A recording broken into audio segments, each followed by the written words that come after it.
Ok, me confirma el equipo técnico que ya tenemos las capturas correspondientes. Muchas gracias, licenciada. Una vez más, licenciada Cueva. Ahora, a continuación, me confirman, por favor, si ya tenemos en sala a nuestra siguiente expositora, la doctora Francesca Valdivia. Excelente, doctora, buenos días, buenas tardes. Buenas tardes, gracias por la espera, doctora. ¿Qué tal? Buenas tardes. Excelente, se le escucha fuerte y claro. A ver si podemos verla para poder... Si puede hablar otra vez, doctora, por favor. Ahí podemos ver su pantalla, pero no vemos su imagen. ¿Qué tal? ¿Ahora sí me escuchan? Hay un eco, quizá hay otro dispositivo conectado donde está usted. No soy el único dispositivo conectado. Okay. Sí, y su video, doctora, ¿puede, por favor, activarlo? No sé si ahí pueden ver. Excelente, doctora, ahí la vemos. Genial. Tienes ahí la opción de compartir pantalla, si es que así lo requiere. A ver, ahorita voy. Bueno, antes de que en tanto la doctora ya se va preparando en el medio técnico, les cuento que la doctora Francesca Valdivia es médico psiquiatra del Hospital Emilio Balizán y el tema que va a exponer el día de hoy es Servicio Preventivo de Salud Reproductiva para personas con trastorno mental. Ya tenemos ahí la diapositiva de la doctora, se ve muy bien, doctora, excelente. Entonces, de esta manera damos inicio y la bienvenida a la doctora Francesca Valdivia Francia. Adelante, doctora. ¿Qué tal? Buenos días, creo que buenas tardes con todos. Como bien han mencionado, mi nombre es Francesca Valdivia, ¿sí? Soy médico psiquiatra. En primer lugar, pues agradecer la oportunidad de esta exposición, creo que es la última del día de hoy. Y vamos a hablar sobre lo que son los servicios o el servicio preventivo de salud reproductiva para personas con trastorno mental. Definitivamente es un tema muy importante, un tema también bastante amplio y que implica el engranaje de múltiples servicios, ¿sí? Entonces vamos a tratar de enfocarlo para que sea útil y que pueda orientarnos un poco más respecto a qué hacer con estas mujeres. La agenda del día de hoy va a haber una breve introducción, vamos a hablar, lo he dividido en tres partes, vamos a hablar sobre la salud sexual y reproductiva en mujeres con trastorno mental, vamos a hablar de la planificación del embarazo, la anticoncepción en mujeres con trastorno mental y finalmente algunas conclusiones. Es importante, en primer lugar, tener presente que los trastornos de salud mental son más frecuentes en mujeres, aproximadamente un 22.3%. Y que hay una mayor prevalencia en los adultos jóvenes, entre 18 y 25 años, que justamente abarca los años reproductivos. Es por eso que este tema es tan importante, ¿sí? La salud sexual y reproductiva es fundamental para el bienestar de las mujeres y está muy ligada al tema de los derechos humanos, ya que habla de la habilidad y la oportunidad de escoger si y cuándo tener hijos, ¿sí? Y es esto en lo que tenemos que orientar a esta población. Cabe resaltar que los trastornos mentales graves, como la esquizofrenia y el trastorno bipolar, van a afectar la vida reproductiva y sexual de las personas que los padecen. Y este riesgo va a aumentar cuando se asocia al uso de sustancias psicoactivas, aproximadamente en un 25 a 65%. La Organización Mundial de la Salud define la salud sexual como un estado de bienestar físico, mental y social en relación a la sexualidad.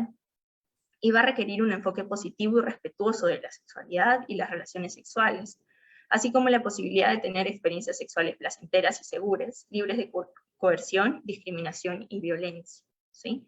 Para poder lograr esto es muy importante la planificación en cuanto a anticoncepción y la planificación del embarazo.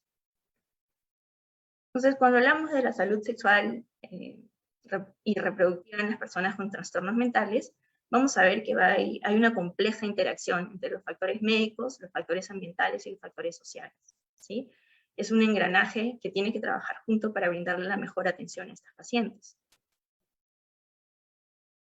Vamos a hablar un poco de lo que son los riesgos sexuales y reproductivos, específicamente en mujeres con trastornos mentales, ¿sí?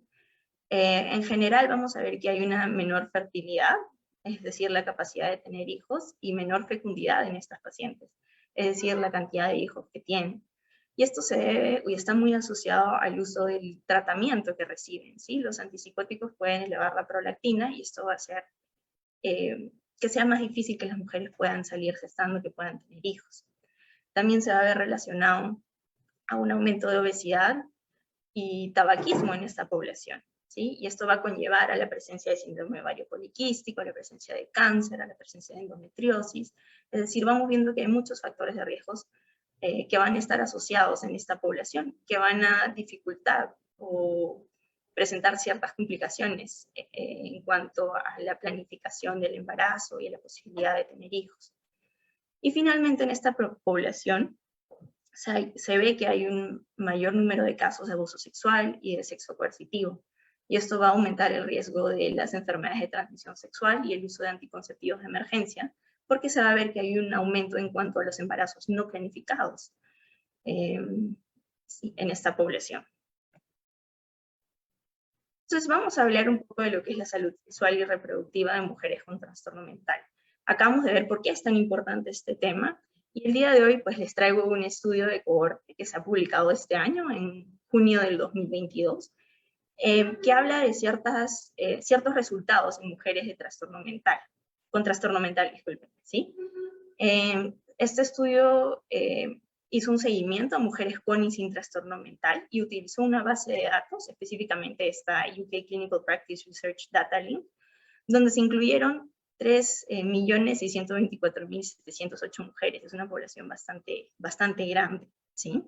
Y se hizo el seguimiento a mujeres entre 14 y 45 años, donde se evaluó como resultados las enfermedades de transmisión sexual, enfermedades ginecológicas, tanto inflamatorias y no inflamatorias, el cáncer del sistema reproductivo femenino, los contactos de exámenes de detección cervical y frotis cervicales después de una prueba normal, es decir, el tamizaje cervical, el uso de anticonceptivos profilácticos y de emergencia, y también se ahondó en cuanto al aborto espontáneo recurrente o la interrupción del embarazo, ¿sí? Entonces, ¿qué observamos? ¿Qué información útil nos trae este estudio? Que de una muestra elegible de 2.680.149 mujeres, aproximadamente el 19.8% presentó un trastorno de salud mental. Y estos fueron divididos en un trastorno mental grave, es decir, psicosis afectivas y no afectivas, trastornos mentales comunes, dentro de los cuales tenemos la ansiedad y la depresión, adicciones, específicamente el trastorno por consumo de alcohol u otras sustancias, y otros trastornos mentales, dentro de los cuales incluyó trastornos de personalidad o de la alimentación. Y también se observó que las mujeres con trastornos mentales son más propensas a fumar, a consumir tabaco. Como podemos ver, esto también es un factor de riesgo que nos va a llevar a que haya una menor tasa de fecundidad y natalidad en esta población. Entonces, ¿qué se observó en este estudio y por qué es tan importante recalcarlo? Y nos va a hacer mucho énfasis en el tema de la prevención y la planificación. Se ha observado en cuanto a las enfermedades de transmisión sexual, dentro de los cuales está el VIH, ¿sí?, que hay mayor riesgo de enfermedades de transmisión sexual en todas las mujeres con trastornos mentales, y que son las mujeres con adicciones asociados a otros trastornos mentales, dentro de los cuales están los trastornos de personalidad y la anorexia, presentaron un mayor riesgo de enfermedad de transmisión sexual. También en cuanto a las enfermedades ginecológicas, hay mayor riesgo de enfermedades ginecológicas en mujeres con trastornos mentales, llámese el síndrome de ovario poliquístico y llámese la endometriosis, y paralelamente hay un mayor riesgo o mayor tasa de cáncer del sistema reproductivo femenino en mujeres con trastorno mental, esto probablemente asociado al mayor riesgo de enfermedades de transmisión sexual. En cuanto a los contactos de salud reproductiva, las mujeres con trastornos mentales comunes, como la ansiedad y la depresión, tienen mayor probabilidad de recibir una receta de anticoncepción en la atención primaria, cuando se compara con las mujeres con trastornos mentales graves, dentro de los cuales están las psicosis afectivas y no afectivas y las adicciones, que era menos probable que reciban una receta para anticoncepción, es decir, en cuanto a la planificación familiar. Y la tasa de anticonceptivos de emergencia en estas mujeres es el doble que en la población general. Es decir, las mujeres con trastornos mentales van a usar mayor cantidad de anticonceptivos de emergencia, el doble cuando se compara con la población general. Y en cuanto a los abortos espontáneos y la interrupción del embarazo, las mujeres con trastornos mentales tienen el 50% mayor probabilidad de presentar abortos espontáneos recurrentes, es decir, mayor o igual a 3, y están asociados con mayor frecuencia en las mujeres con trastornos mentales graves, dentro de los cuales están nuevamente las psicosis afectivas y no afectivas, como por ejemplo la esquizofrenia y el trastorno bipolar. Paralelamente se ha observado que hay una mayor proporción de interrupción del embarazo en mujeres con trastorno mental en general, trastorno mental grave, otros trastornos mentales como la depresión y la ansiedad, y con mujeres con adicciones. ¿Sí? Entonces vemos que hay un mayor número de abortos e interrupciones del embarazo por embarazos no deseados. ¿Por qué es importante esta información y para qué la traigo el día de hoy? Nos permite ver que existe inequidad en la salud sexual y reproductiva en las mujeres con trastornos mentales. Es una población a la que no se llega fácilmente, ¿sí? Que está muy dejada de lado en cuanto a la prevención y la planificación, y es importante reconocerlo para saber cómo actuar en base a esto. Y paralelamente vemos que las mujeres con trastorno mental van a tener una menor probabilidad de tener opciones sobre su vida reproductiva y van a tener menos acceso a la planificación familiar. Entonces, ¿qué se debe incluir cuando hablamos de este grupo, de esta población? Debemos hablar o incluir la orientación sexual cuando tenemos acceso o tenemos una consulta con estas pacientes. Se tiene que hablar de la seguridad al momento de las relaciones sexuales, que está muy ligado al método de anticoncepción de elección, y el derecho a escoger un método de anticoncepción. Vamos a tener que ahondar en cuanto a la planificación familiar. Se tiene que hacer hincapié en el tamizaje cervical, por lo menos una vez al año. Y paralelamente se tiene que orientar a las pacientes a recibir vacunas contra el virus del papiloma humano. ¿Sí? Todo esto debe estar incluido cuando nos llega una paciente con estas características, es decir, una paciente con un trastorno mental en edad reproductiva. Entonces, como bien estamos viendo, dentro de las cosas que tenemos que incluir en esta población es la planificación familiar, dentro de lo cual está la planificación del embarazo. ¿Sí? Aquí nace la pregunta, o tenemos la pregunta si el embarazo puede ser o es una condición de riesgo en esta población. Y esto se debe a dos motivos: a la ocurrencia o la recurrencia de condiciones psicopatológicas en este periodo, y la necesidad de mantener o suprimir el tratamiento, es decir, hay una recaída del trastorno, ¿sí? La presencia de síntomas a raíz del embarazo, y es pues una creencia muy popular que se tiene que suspender el tratamiento una vez que una paciente o una usuaria con un trastorno mental sale gestante. Entonces, cuando hablamos de planificación familiar en esta población, vemos que es una conducta de salud que nos va a permitir controlar la fertilidad, prevenir los embarazos no deseados, reducir los embarazos de alto riesgo y reducir la morbimortalidad. Va a permitir a la mujer decidir el número de hijos que desea tener, determinar el intervalo entre los embarazos y ejercer control sobre los aspectos claves de la gestación. ¿Sí? ¿Cuáles son los beneficios de la planificación familiar y por qué es tan importante que la implementemos? Nos va a permitir la prevención de los riesgos para la salud relacionados con el embarazo, es decir, la presencia o la recaída de síntomas de los trastornos. Va a haber una reducción de la mortalidad en menores de 1 año. Vamos a lograr la prevención de la infección del VIH y del SIDA. Va a haber una disminución de la necesidad de recurrir al aborto. Va a permitir un poder de decisión a las mujeres. Va a disminuir el embarazo en adolescentes y nos va a permitir un control del crecimiento de la población. Entonces, cuando hablamos de embarazos no planificados, en la población general es de aproximadamente el 38%, ¿sí? Es decir, un embarazo que se produce sin el deseo o la planificación previa. Y generalmente se debe al fallo del método anticonceptivo, ya sea por la tasa que tiene de falla o porque se usa o se utiliza de forma inadecuada. Y dentro del embarazo no planificado vamos a tener los embarazos no deseados y los embarazos inoportunos o inesperados. Cuando hablamos de embarazos no deseados, hablamos de embarazos que no han sido deseados en ningún momento durante todo el proceso, toda la vida de la mujer. Y los embarazos inoportunos o inesperados son los embarazos que se han planteado, pero no en ese momento. ¿Sí? Entonces vamos a ver que en general hay una alta tasa de embarazos no planificados. ¿Sí?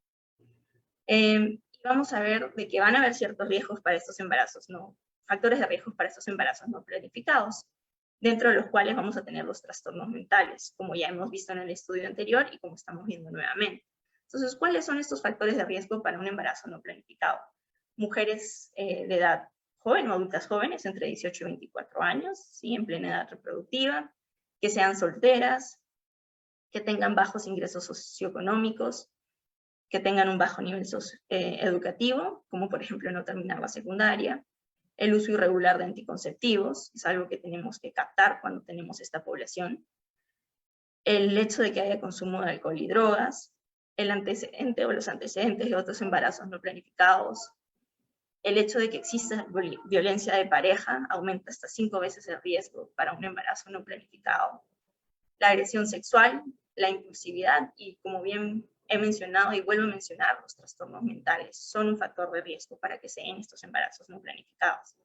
Entonces, ¿por qué es importante conocer estos factores de riesgo? Porque es algo que en el momento de la entrevista podemos identificar, podemos captar y posteriormente podemos brindar una adecuada psicoeducación para reducir el riesgo de un embarazo no planificado en esta población.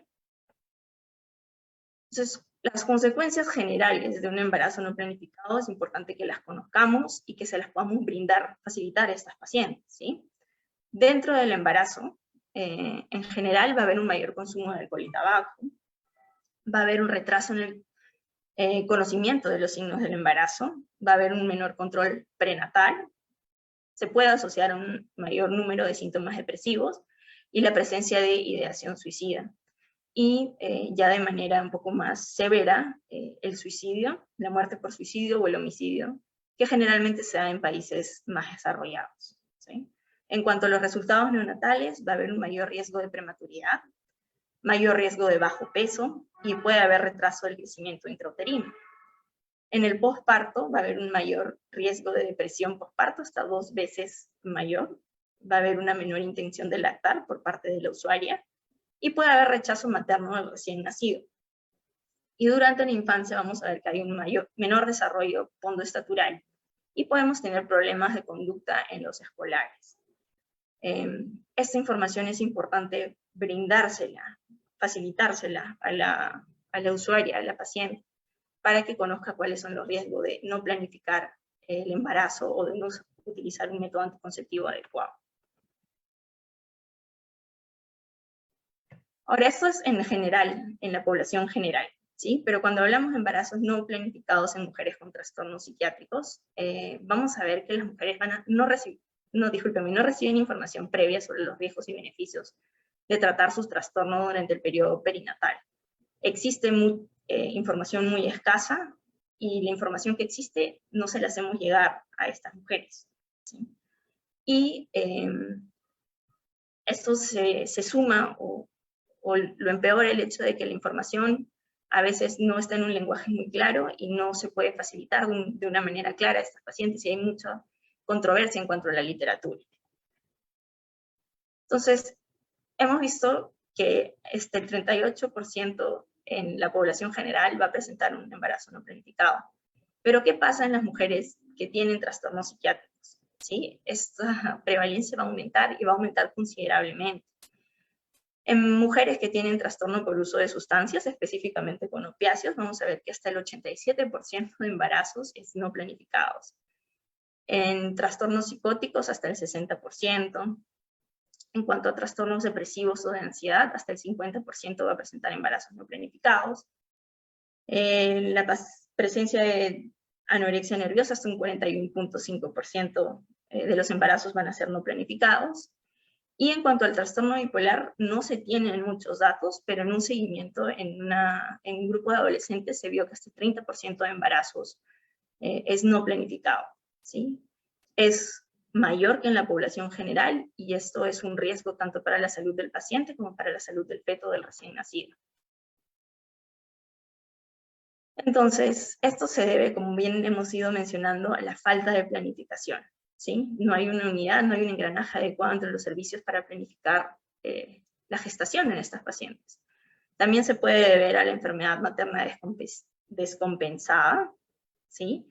Y el temor a generarle daño al feto por el tratamiento psicofarmacológico, ¿sí? Lo primero que ocurre en esta población es que al enterarse de que están gestando, suprimen el tratamiento, suspenden el tratamiento por el temor de que qué podría generarle al recién nacido. Y tal vez esta no sea la conducta más adecuada, y estamos aquí precisamente para hablar de eso, ¿sí? Entonces, ¿cuáles son los factores de riesgo y medidas preventivas, medidas que podemos emplear para un embarazo no planificado en mujeres con trastorno mental? ¿Sí?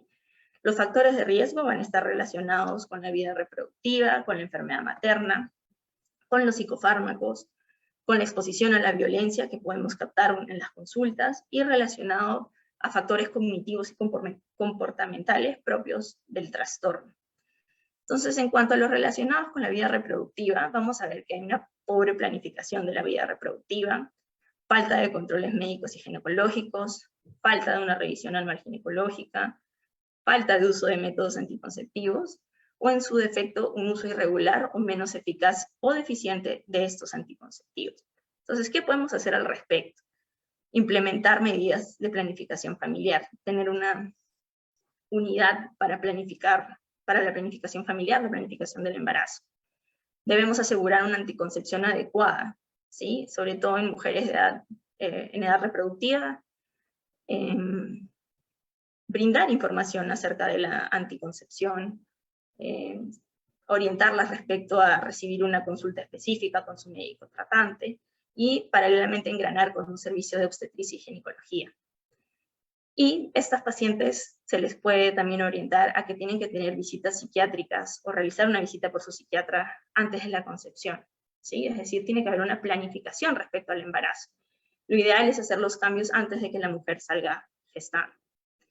En cuanto a los relacionados con la enfermedad materna, vamos a observar que van a haber alteraciones del ciclo menstrual que pueden ser secundarias a la enfermedad, como por ejemplo la anorexia nerviosa, la presencia del estrés o el trastorno por uso de sustancias, y va a haber cierta impulsividad que podemos ver, por ejemplo, en el episodio maníaco, en el trastorno límite de la personalidad y en el trastorno por déficit de atención e hiperactividad. Esto va a generar a que haya un mayor riesgo de embarazos no planificados.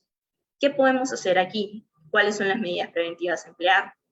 El tratamiento de la enfermedad materna, una monitorización adecuada del ciclo menstrual y asegurar nuevamente una anticoncepción adecuada. En cuanto a los factores de riesgo relacionados con los psicofármacos, también podemos ver que hay una alteración del ciclo menstrual secundario a la elevación de la prolactina, ya sea por fármacos, y esto va a generar una amenorrea, un cese de la menstruación secundario. Y también vamos a ver que hay ciertas interacciones de los psicofármacos con los anticonceptivos. Entonces aquí lo que tenemos que ver y a lo que se le puede orientar a esta paciente es a cuidar la elección del psicofármaco, ¿sí? Es decir, coordinar con su médico tratante para ver si se puede hacer un cambio o se puede optar por cierto antipsicótico específicamente en mujeres con edad fértil que deseen o tengan deseos de gestación. Se deben de controlar los niveles de prolactina, es decir, tenemos que tener acceso al dosaje de prolactina y tenemos que evitar ciertos psicofármacos que puedan tener interacción con los anticonceptivos, dentro de los cuales pueden aumentar o disminuir su concentración y aumentar el riesgo de salir gestando.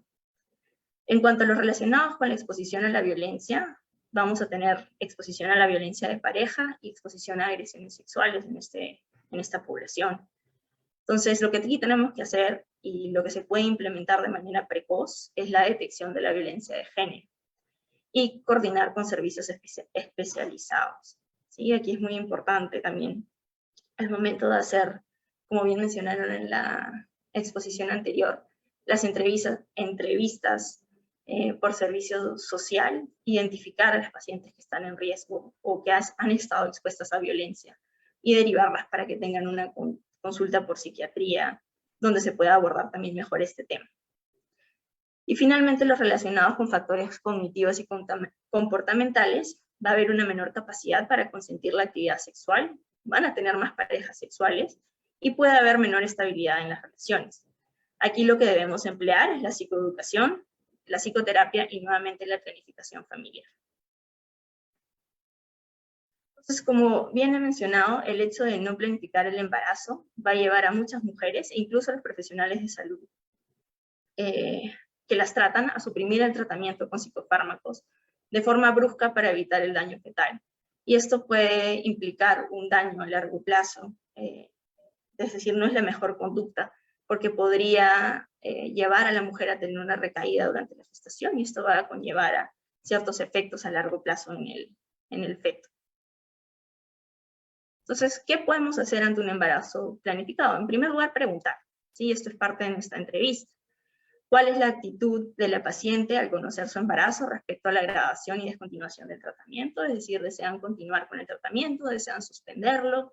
¿Desean que haya algún cambio al respecto? Preguntar si es que existen sentimientos de culpa y si hay deseos de querer terminar la gestación, ¿sí? Para poder posteriormente derivarlo a un servicio adecuado donde se pueda tratar mejor este tema. Evaluar o valorar la presencia de síntomas de recaída del trastorno o si hay abandono de la medicación. Y siempre preguntar si hay ideas de desaparecer o de hacerse daño, ¿sí? Muchas mujeres van a presentar una disminución en cuanto a las herramientas que tienen para afrontar este periodo, y es importante ver siempre si es que moviliza de tal manera su comportamiento que quieran hacerse daño, ¿sí? Para esto es importante captarlas y poder derivarlas a una consulta específica. Al momento de hacer la planificación del embarazo, en general en la planificación familiar, es importante saber de que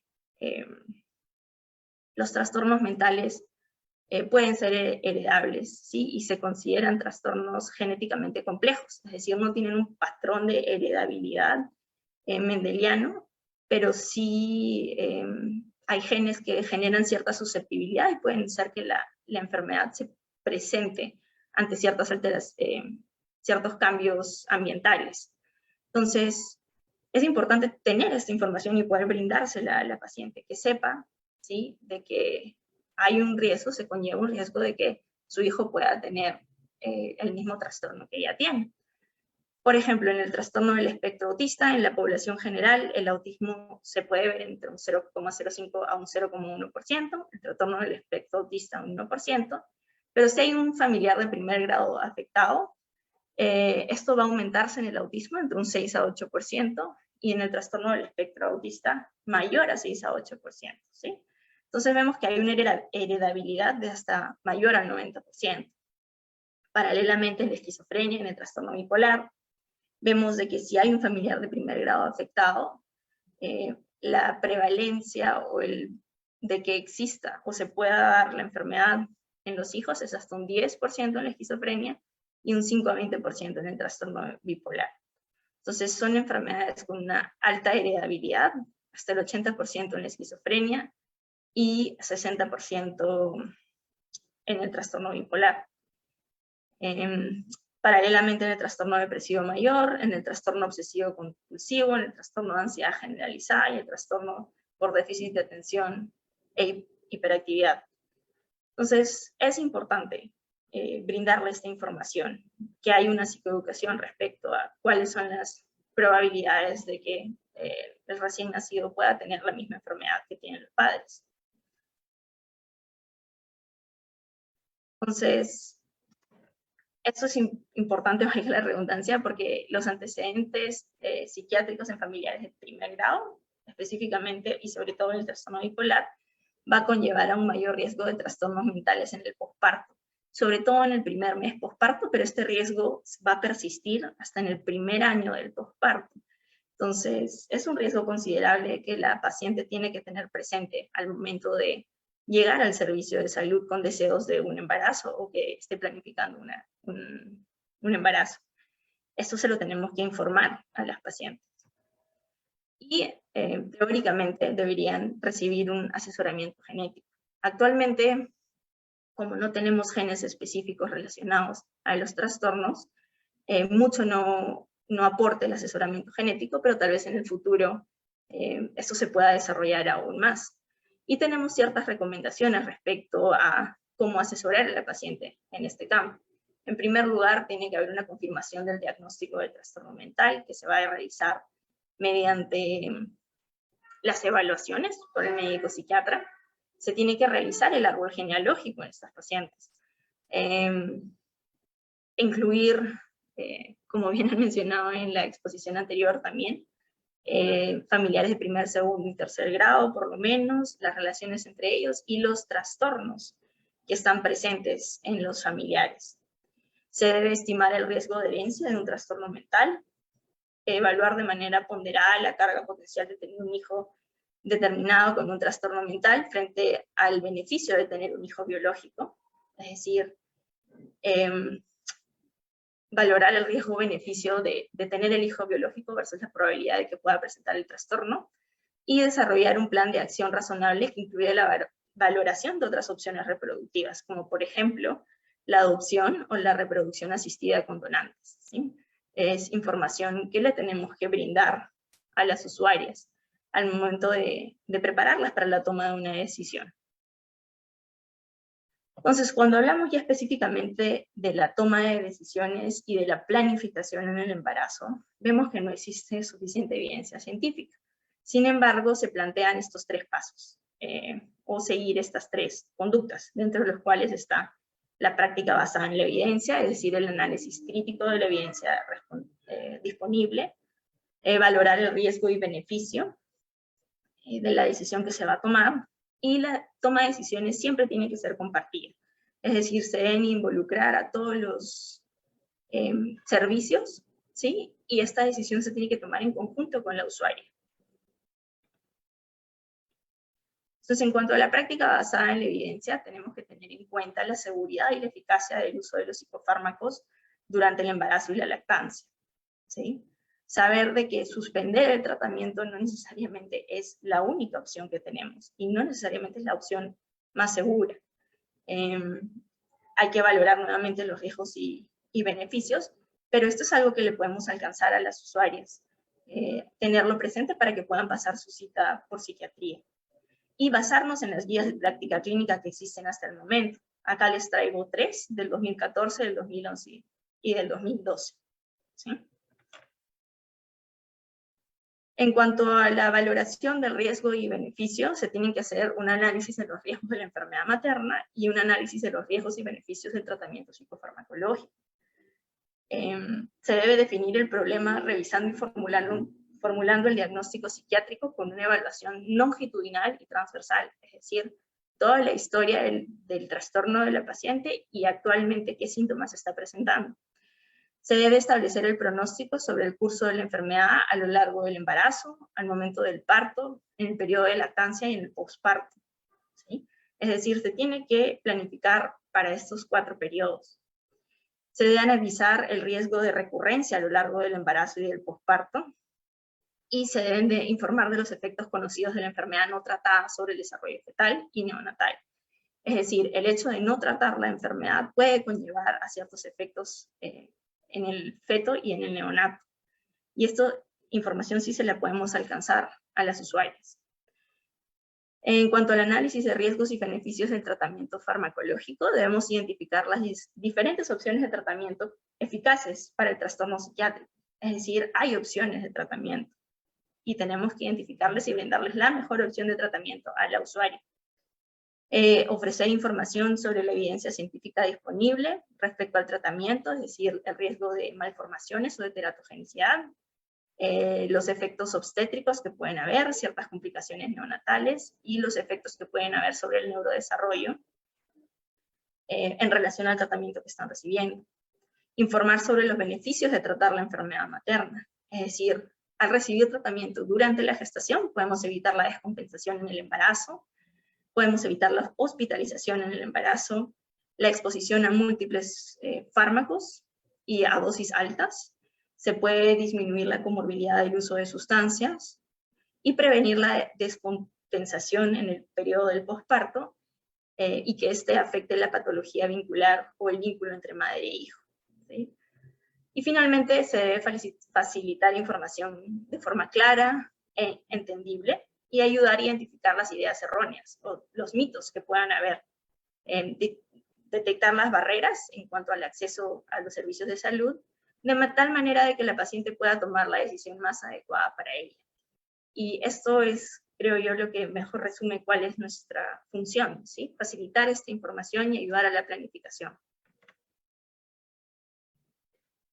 Entonces, hemos hablado de que pueden haber ciertos efectos en cuanto a la enfermedad mental no tratada, y esto es importante conocerlo para poder facilitar y hacer llegar esta información a las usuarias. En cuanto a la salud mental, puede haber malnutrición, incumplimiento de pautas médicas, puede haber un aumento del consumo de alcohol, tabaco y drogas, puede haber dificultades y menor frecuencia de la lactancia materna, complicaciones psiquiátricas en el posparto, dentro de las cuales están la depresión posparto y la psicosis posparto. Va a haber un impacto en la familia y podría haber, en ciertos casos, y de manera poco frecuente, el suicidio y el infanticidio. En cuanto a los resultados obstétricos y neonatales, va a haber un mayor riesgo de un parto prematuro, bajo peso al nacer, mayor riesgo de abortos espontáneos, mayor riesgo de presentar preeclampsia, mayor riesgo de un parto distóxico, como por ejemplo a través de cesárea o un parto instrumentado, y mayor riesgo de pobre adaptación neonatal y un mayor ingreso a la UCI neonatal. Finalmente puede haber llanto excesivo, puede haber irritabilidad, alteraciones del sueño y dificultades en la alimentación. Y en cuanto al neurodesarrollo, puede haber un efecto negativo en cuanto al vínculo madre-hijo. Pueden haber dificultades en cuanto a la regulación del afecto, un retraso cognitivo, dificultades conductuales y emocionales. Se ha observado que hay tasas más altas de trastorno por déficit de atención y hiperactividad, y se puede observar también mayor impulsividad y un menor coeficiente intelectual en la adolescencia. Entonces, es importante poder nuevamente facilitar esta información. Tenemos que conocerla para poder psicoeducar y orientar a las mujeres que deseen salir gestando. Y el tercer paso está en cuanto a la toma de decisiones compartidas. ¿Sí? Es un proceso mediante el cual el profesional y la paciente de forma conjunta van a elegir un tipo de atención o tratamiento. Y este va a requerir la participación activa de la paciente para, y mejor dicho, con la capacidad para involucrarse en todo el proceso y con la competencia para consentir, es decir, poder o estar en la capacidad de tomar decisiones. Se deben identificar las ideas erróneas respecto a la enfermedad mental y sus tratamientos, y esto creo que es la parte más importante en cuanto a la planificación y la psicoeducación, ¿sí? En identificar estas ideas y poder facilitar y brindar la información adecuada. Se tienen que analizar las preferencias y las expectativas de las usuarias, y se tiene que evaluar el grado de aceptación de los diversos tratamientos y cuáles son los posibles resultados. Entonces, el resultado final de la toma de decisiones compartidas va a permitir o va a llevar a una toma de decisión de una opción de tratamiento o una opción terapéutica sobre la otra, y la elaboración de un plan individualizado, ¿sí? Y esto empieza con la psicoeducación, la planificación de todos los trimestres, la planificación del parto, el posparto y la planificación de la lactancia. Algunas barreras para la toma de decisiones compartidas: tenemos el estigma, que bien se trató el día de hoy en la mañana. A veces hay cierta idealización de la gestación y mitos respecto a la maternidad en mujeres con trastornos mentales, ¿sí? Es importante poder identificar y poder ayudar a desestigmatizar a la población. Las alertas sobre el uso de psicofármacos en el embarazo emitidas por la FDA, sobre todo el temor y el riesgo de malformaciones en el feto.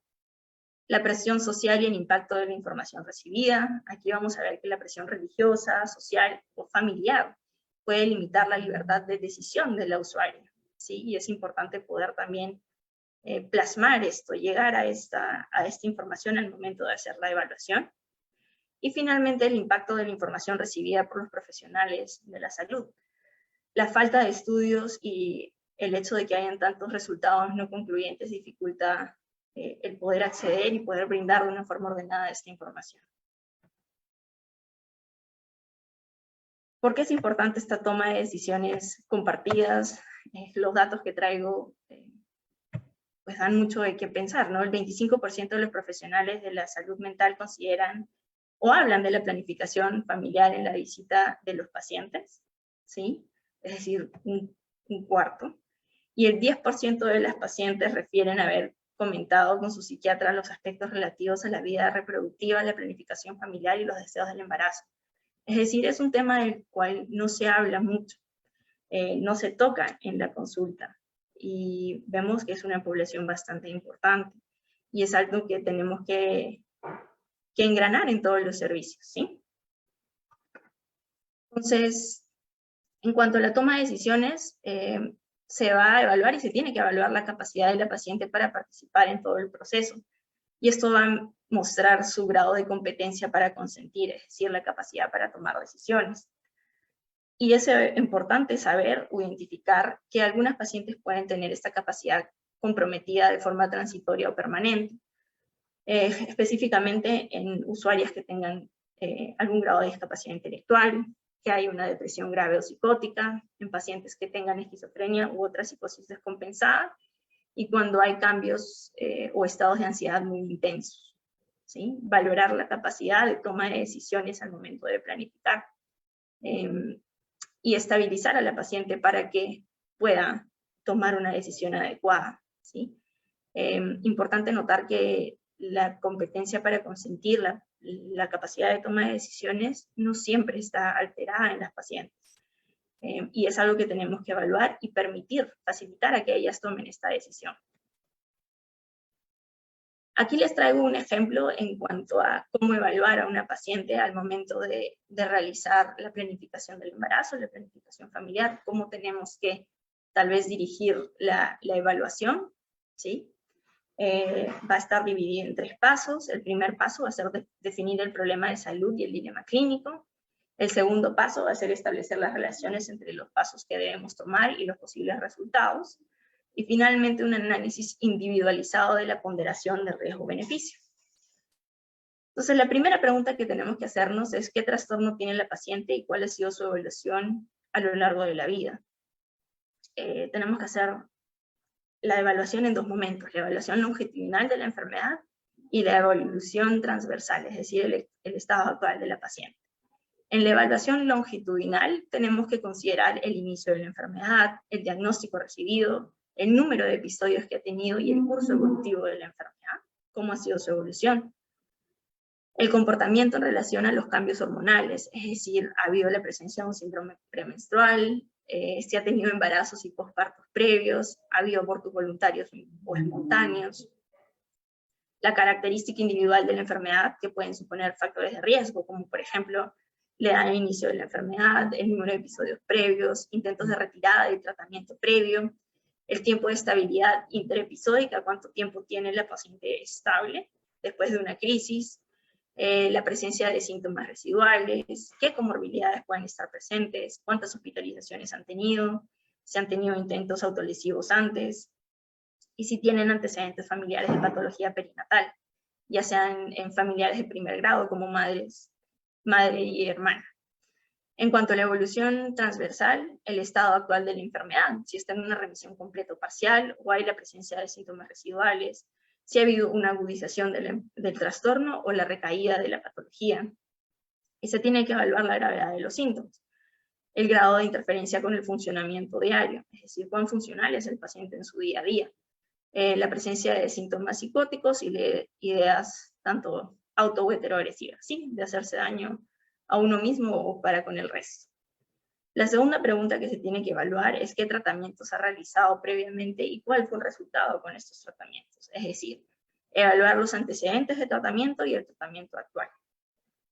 Se tiene que evaluar el tipo de tratamiento recibido, la dosis con la que consiguió una respuesta completa y el tiempo de tratamiento, la dosis del mantenimiento del tratamiento al que ha presentado una buena respuesta, intentos previos de descontinuar el tratamiento y el tiempo de estabilidad del tratamiento.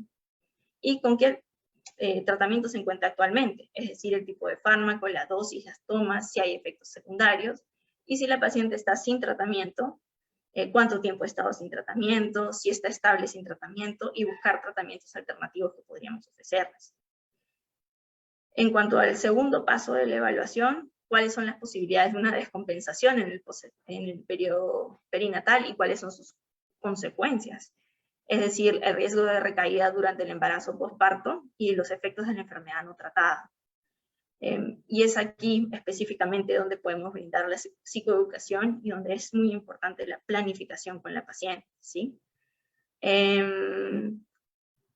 Vemos que en cuanto al riesgo de recaída durante el embarazo o el posparto hay pocos estudios, sin embargo podemos facilitar la información que tenemos, los factores de riesgo, ¿sí? Y qué consecuencias pueden haber si es que hay una recaída durante el embarazo, y cuáles son los efectos de la enfermedad no tratada, como bien hemos visto en las diapositivas anteriores. Y finalmente, cuáles son los riesgos asociados al tratamiento. Es importante que estas mujeres conozcan que puede haber un riesgo de malformaciones, pueden haber complicaciones obstétricas o neonatales y complicaciones en el neurodesarrollo. Como les mostré en las diapositivas anteriores, es importante que tengan acceso a esta información. Y finalmente, el último paso es un análisis individualizado para ponderar o valorar el riesgo y beneficio. Se debe hacer una tabla de estimación de riesgos para poder clasificar los posibles resultados. Es decir, si la mamá, y esto ya existe información al respecto, ¿sí? Es cuestión de revisar los porcentajes de riesgo y poder elaborar una tabla en cuanto a riesgos y beneficios. Se debe valorar la estimación de riesgo tanto en la madre como en el feto, y finalmente, cómo valoramos el riesgo de la paciente y cuáles son sus preferencias, es decir, cómo desea llevar la gestación. Y para eso se tiene que elaborar un plan individual. Siempre va a ser individualizado, en base al trastorno que esté presentando, en base a los factores de riesgo, en base al apoyo social y factores ambientales, y finalmente en base a cuál ha sido la decisión en todo el proceso.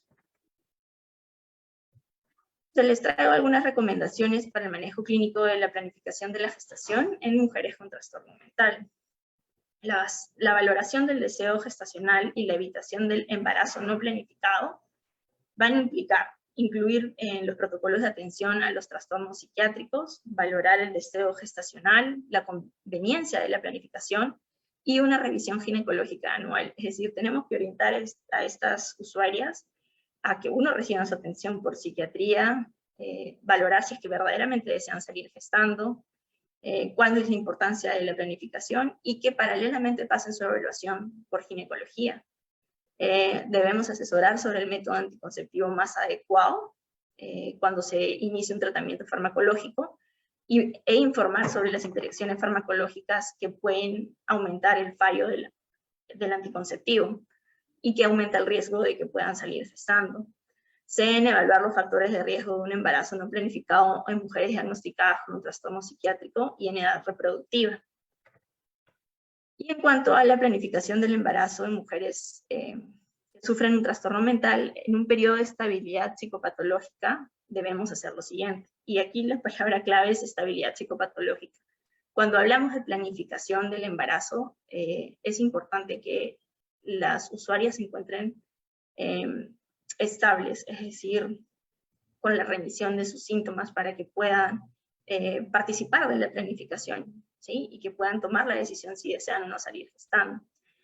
Entonces, como hemos ido mencionando, se debe de realizar una anamnesis adecuada de la historia longitudinal y transversal del trastorno psiquiátrico y del tratamiento que están recibiendo. Se deben de solicitar exámenes basales importantes al momento de la planificación.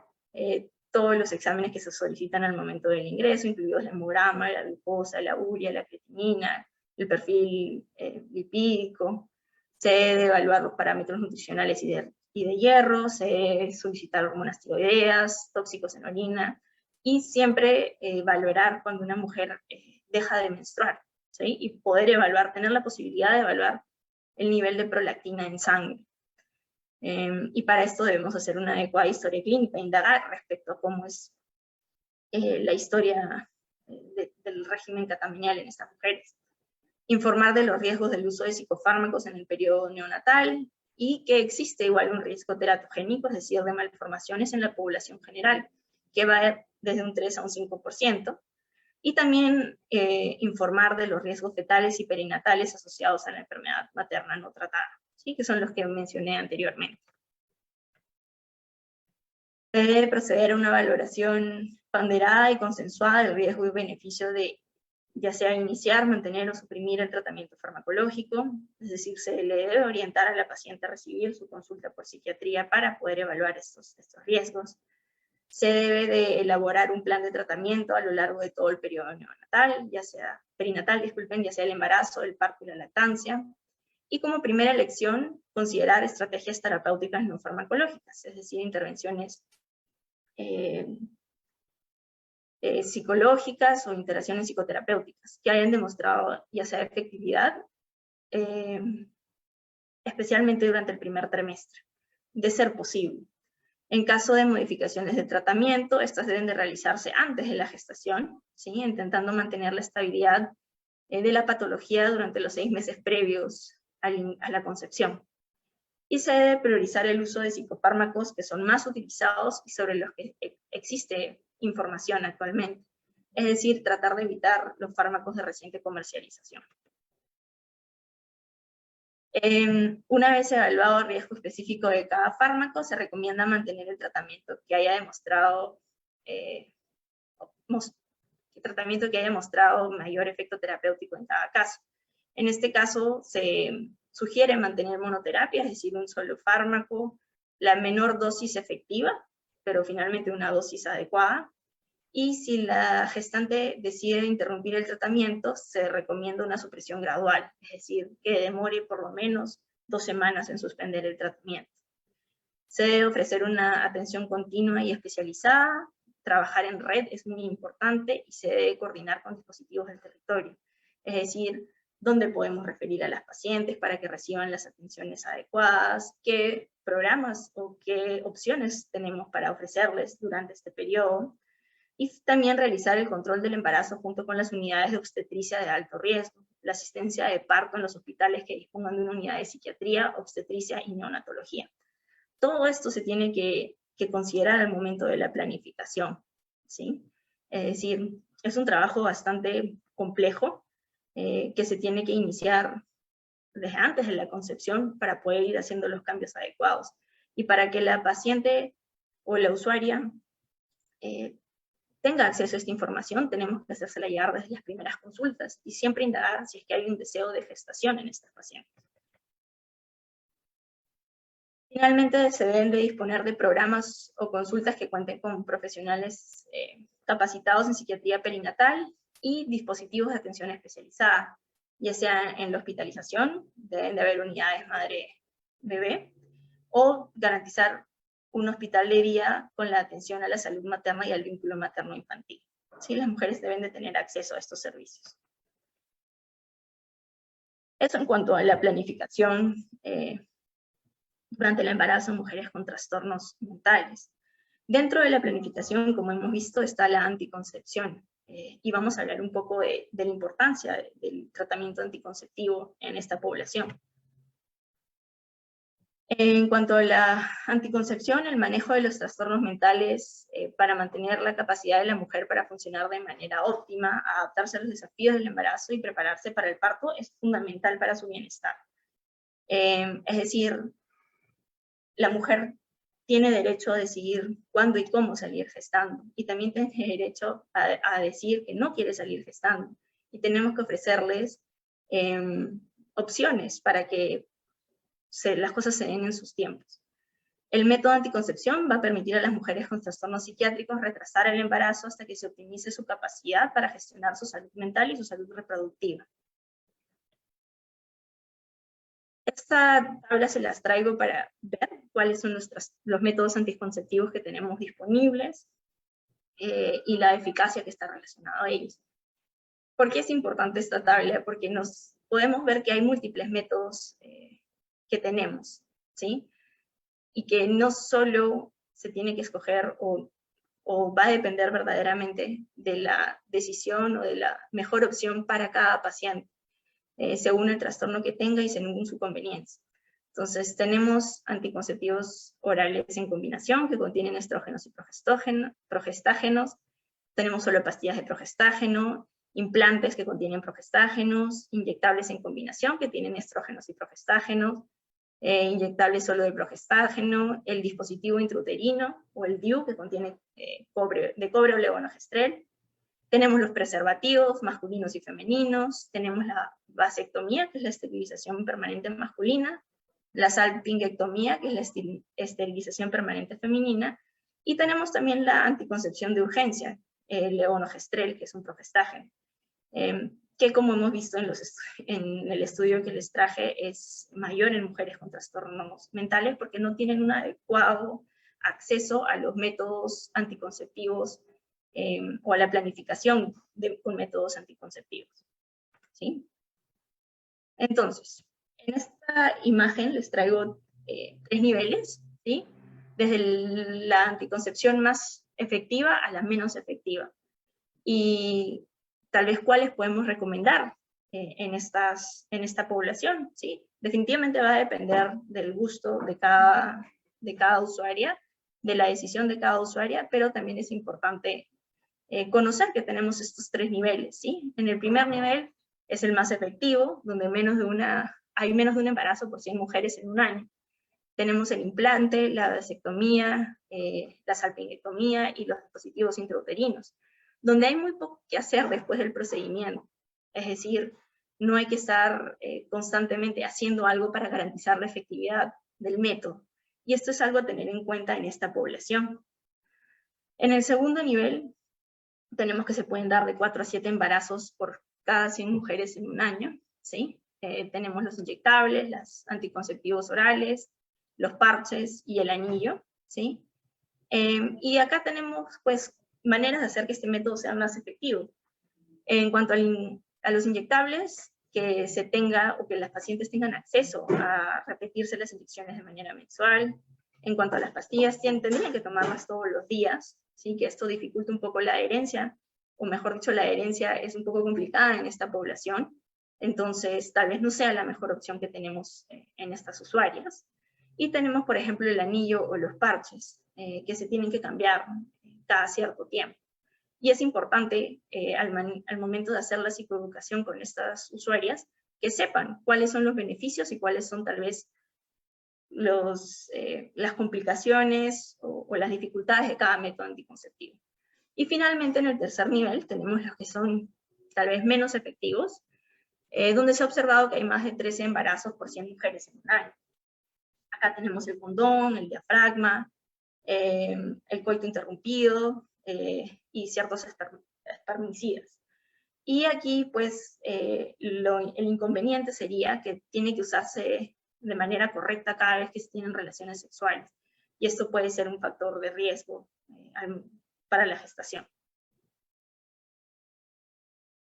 Entonces, ¿qué se ha visto en cuanto a anticoncepción en mujeres con trastornos psiquiátricos?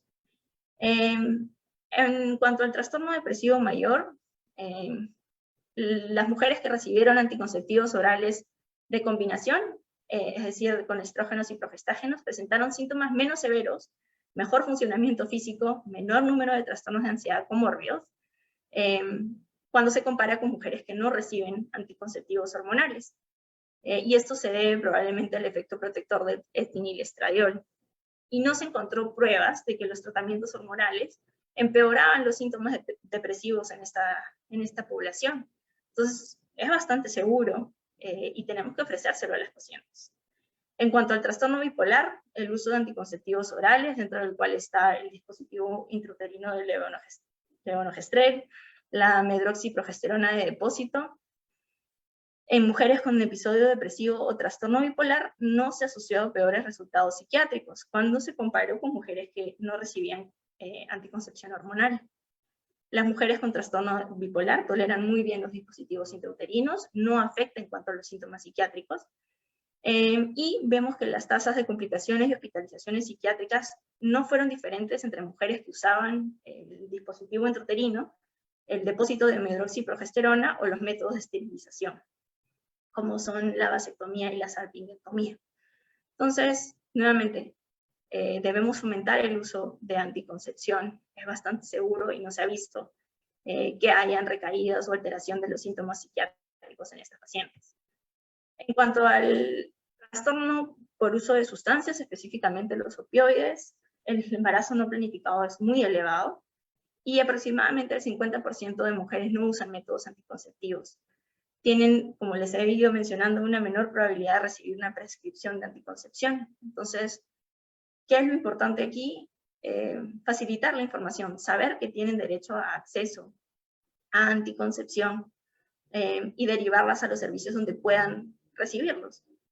En cuanto a las mujeres con esquizofrenia, generalmente tienen más parejas sexuales, tasas más altas de sexo forzado, embarazos no deseados y abortos. Pueden influir la distracción, la desorganización, la impulsividad y el uso de sustancias en cuanto al uso correcto y constante de los anticonceptivos, que va a favorecer o llevar a que hayan embarazos no planificados o no deseados. Entonces, en esta población se requieren métodos que no requieren la realización de una acción para una eficacia óptima. Por ejemplo, los de segundo o tercer nivel. Las pastillas anticonceptivas, los parches, el uso de condón, ¿sí? Que requiere una acción para que la eficacia sea óptima. Entonces, se prefieren en esta población los anticonceptivos reversibles de acción prolongada, que son el dispositivo intrauterino y el implante. Y específicamente en mujeres con esquizofrenia y psicosis, la adherencia al tratamiento psicofarmacológico y anticonceptivo es un desafío. Vemos que es muy frecuente el abandono del tratamiento, que hay una adecuada toma en cuanto a las pastillas, y por ese motivo, lo que sugiere la literatura es tal vez la medroxiprogesterona de depósito, dar ampollas en esta población. Sin embargo, no hay muchos estudios al respecto. Es algo a considerar al momento de brindar la psicoeducación. Y es importante tener en cuenta las comorbilidades.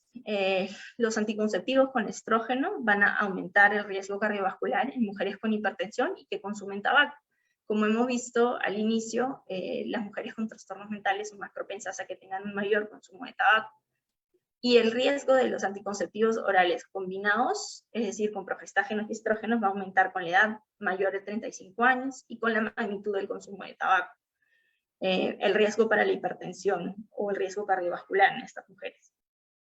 Nuevamente, el uso de tabaco es más frecuente en mujeres con trastornos mentales, y en este caso la recomendación sería utilizar pastillas de progestágeno o anticonceptivos reversibles de acción prolongada, como son los dispositivos intrauterinos y el implante.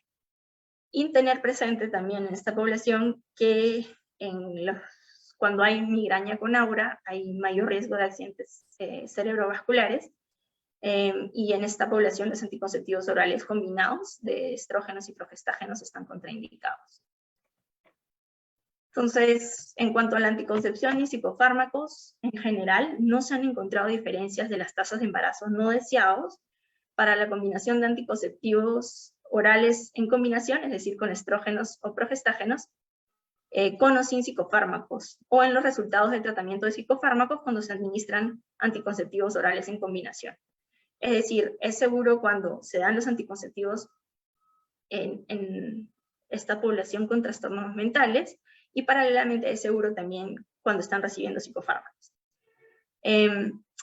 Tenemos que resaltar que sí existen interacciones farmacológicas entre los psicofármacos y los anticonceptivos, pero son escasas y hay ciertas excepciones importantes que tenemos que tener presentes y a los cuales tenemos que psicoeducar a las pacientes. Entonces, les traigo esta tablita para saber que existen interacciones entre los anticonceptivos y los psicofármacos. Esto es algo información que tenemos que facilitar a esta población para que sean conscientes de que tienen que tal vez tener más cuidado al momento de protegerse o en su defecto regular su tratamiento por parte de psiquiatría.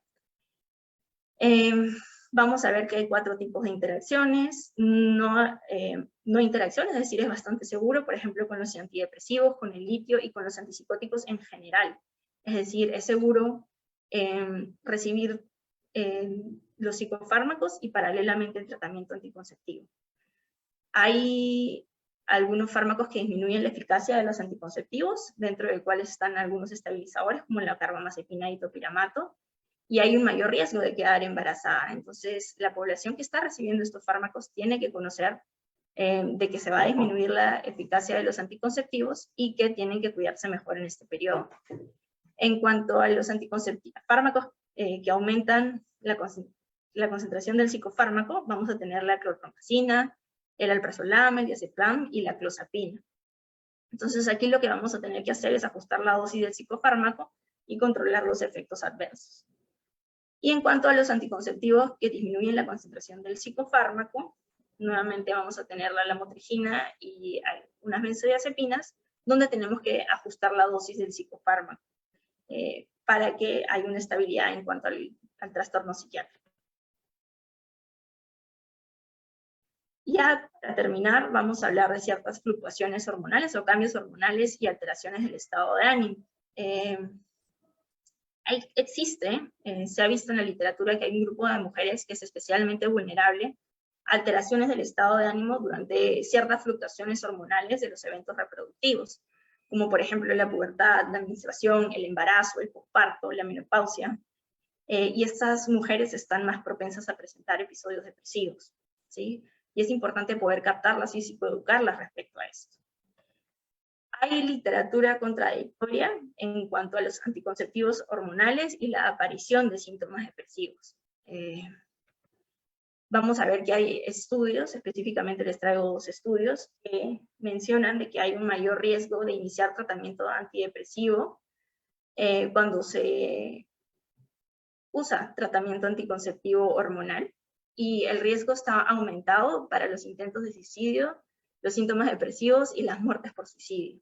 Entonces, en esta población se debe monitorar los síntomas del estado de ánimo y la conducta suicida luego de iniciar tratamiento anticonceptivo para poder identificar a las mujeres vulnerables. Y para esto, pues tenemos que proporcionarle la información a estas pacientes. Paralelamente, se ha visto que el riesgo es mayor en adolescentes entre 12 y 14 años que recibieron tratamiento con progestágenos.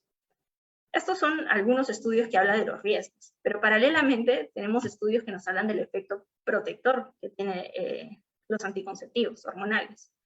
Se ha observado que los anticonceptivos orales combinados, como son con progestágeno y estrógenos, ofrecen protección para el nerviosismo y los cambios de estado de ánimo.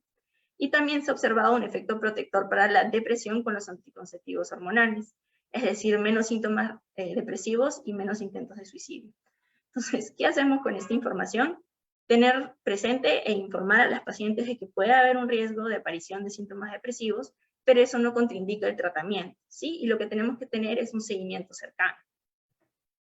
Entonces, ¿cuáles son las conclusiones en cuanto a la anticoncepción? ¿Sí? Que la depresión es un trastorno común en mujeres de edad reproductiva en quienes se prescriben anticonceptivos, pero que la magnitud de la asociación entre el uso del anticonceptivo y la depresión es variable, y existen riesgos y beneficios tanto de usar como no usar los anticonceptivos.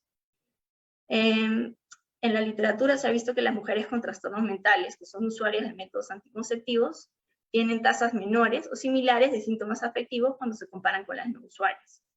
Es decir, no hay mayor cambio en cuanto a la patología de base.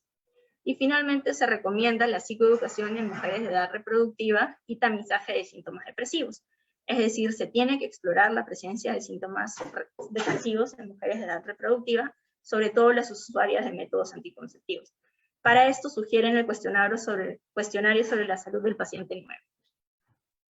Finalmente, algunas conclusiones respecto a la información que les he traído el día de hoy. En primer lugar, existe inequidad en la salud sexual y reproductiva de las mujeres con trastorno mental, como hemos podido ir viendo. Se sugiere implementar un servicio de planificación familiar para todas las mujeres con trastornos mentales en edad fértil. Se recomienda la psicoeducación en mujeres de edad reproductiva, específicamente qué es lo que puede ocurrir cuando mantenemos y suspendemos el tratamiento. Las mujeres tienen que tener acceso a esta información. Y se recomienda el tamizaje de síntomas depresivos en mujeres de edad fértil que están recibiendo tratamiento con anticonceptivos hormonales. Es decir, tenemos que tratar a las mujeres de esta población que presentan síntomas depresivos para poder orientarles a recibir un tratamiento adecuado sin que descuiden la planificación familiar. Eso sería todo por el día de hoy. Muchas gracias por su atención y aquí pues les traigo la bibliografía utilizada. No sé si habría tal vez alguna pregunta o algún comentario. Muchas gracias, doctora Francesca. Bueno, ha sido una exposición bastante interesante. Si alguien tiene alguna pregunta para nuestra especialista en este momento la pueden realizar. utilizando el chat de la plataforma o levantando la mano. ¿Tenemos una mano levantada, Richard? Sí, es Rocío Doris Villanueva. Sí, podemos activarle el audio, a ver un ratito. Ya está. ¿Cuál es su pregunta, Rocío? Muy buenas tardes, ¿qué tal con todos? Muy bonita exposición, doctora. Me queda una duda respecto a cómo sería la intervención respecto a pacientes con esquizofrenia, pero que estén en su fase aguda. Y justamente yo soy trabajadora social, se ve que en muchos de estos casos hay otros que personalmente en la población activa sexualmente y mujeres son víctimas de violencia. ¿Y qué hacer frente a esos casos, no? Yo me preocupo bastante en ese tema porque se ha visto que muchas de estas mujeres eh, no tienen un buen acompañamiento, soporte sociofamiliar. Entonces, ¿qué hacer respecto a eso, no? No sé si a través de un fármaco podríamos estabilizarla, la paciente, pero me cabe la duda de que está en estado de gestación, ¿no? Esa es mi pregunta, doctor. Mm, Entiendo que la duda respecto a las mujeres con esquizofrenia que se encuentran en la fase activa de la enfermedad y el riesgo reproductivo. En este caso, como bien ha mencionado, lo primero que tenemos que hacer es estabilizar el cuadro y una vez que disminuyen los síntomas activos, que sí se puede lograr con los psicofármacos, recién ahí tenemos que entrar a tallar en cuanto a la planificación. Es decir, primero se estabiliza el cuadro con la consulta por psiquiatría y posteriormente la planificación. Y preguntarle a la paciente si es que desea o no tener hijos. Recordar que el hecho de que hayan ciertos síntomas psicóticos no necesariamente impide que la paciente tome ciertas decisiones. Y para eso es importante una evaluación integral para definir la capacidad. Una vez que esto esté definido, se puede manejar la posibilidad de toma de una decisión y posteriormente la planificación. Si no desea salir gestando o en su defecto hay muchos síntomas de riesgo, para eso se hace la valoración de riesgo-beneficio, se tiene que ofrecer un método anticonceptivo. En este caso, los métodos de depósito, los inyectables o el dispositivo intrauterino son los más recomendados porque son los que tienen una mayor eficacia y que requieren menos error dependiente del usuario. Ahora, si la paciente estuviese gestando o hay mucho riesgo durante la gestación, la paciente se sugiere debe ser hospitalizada para manejar adecuadamente el riesgo durante la gestación. No sé si eso tal vez aclare un poco más su duda.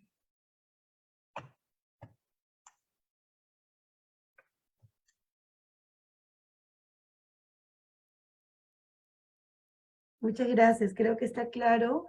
Tenemos una pregunta más, doctora. Sí, efectivamente, Rocío nos dice, sí, doctora, muchas gracias. Tenemos una pregunta más, doctora. Sé que estamos con el tiempo ya culminando, pero le agradecería si podemos contestar esta última pregunta. Dice, aquí nos está preguntando Vanessa, me parece. ¿Alguna me puede recomendar un diplomado para estudiar terapia familiar o sistémica, un diplomado de terapeuta transgeneracional y evolutivo? Si alguien tiene la información, por favor, puede usar igualmente la plataforma para poder ayudar a Vanessa con esta información. Tengo una pregunta, equipo técnico, que no alcanzo a leer. Está antes de la de Rocío. Si me pueden ayudar, dice cómo hacer en caso de una usuaria hipersexualizada con diagnóstico de esquizofrenia, sin soporte familiar y que tiene abandono de medicación por presuntos embarazos, y ella refiere no querer tener hijos, pero se niega a utilizar un método anticonceptivo. Pregunta Natalie. Ya, en este caso, nuevamente, en primer lugar, hay que estabilizar el cuadro. En este caso, y recordar que cada caso tiene que ser individualizado, pero sí tenemos ciertas opciones terapéuticas, discúlpeme, para poder disminuir la sexualidad la hipersexualidad, mejor dicho, en ciertos pacientes. Pues podemos hacer uso de los efectos secundarios de algunos fármacos. Y en este caso es muy importante la psicoeducación. Si la paciente está nuevamente en capacidad de toma de decisiones, explicarles que el método anticonceptivo, hay diferentes métodos anticonceptivos definitivamente, pero el método anticonceptivo no implica que no pueda tener hijos en algún momento. Entonces, ofrecerle un método, nuevamente, de preferencia métodos que impliquen menor, ¿cómo lo puedo poner? Que tengan, la efectividad no dependa tanto del usuario, como por ejemplo el implante, como por ejemplo el dispositivo intrauterino, para ayudar a que disminuya la probabilidad de embarazos no planificados o no deseados en este caso. Y recordar que primero se tiene que estabilizar el cuadro. Si el cuadro, por así decirlo, no está estable, hay aún síntomas que no permitan que la paciente tome decisiones, va a ser muy difícil pues, que sea parte de la toma de decisiones conjuntas. Igual se tiene que hacer en primera instancia hospitalizar a la paciente si no está estable, por así decirlo, y posteriormente durante la hospitalización entrar a tallar en cuanto a la planificación familiar y ofrecerle un método anticonceptivo. Lo ideal sería que pueda haber un engranaje, una evaluación por obstetricia para que salga de la hospitalización ya con el método anticonceptivo. Desafortunadamente todavía no tenemos a veces tan claro este procedimiento y no lo hacemos con tanta frecuencia, pero es lo que deberíamos estar haciendo, ¿no? Ofrecerle un método anticonceptivo a las pacientes para que una vez que salgan de su hospitalización puedan tener más seguridad y una mejor planificación. Ok, doctora, muchas gracias. Muchas gracias a la doctora por sus respuestas. De verdad ha sido un gusto poder contar con usted y con todos los especialistas que nos han acompañado el día de hoy. Tenemos una constancia por su participación que Trabajo Social también le hará llegar, doctora, de manera virtual. Equipo técnico, la constancia ya está. Richard, atento siempre. Muy bien, la Dirección General, doctora, emite la presente constancia a usted, Francesca Valdivia Francia, por su participación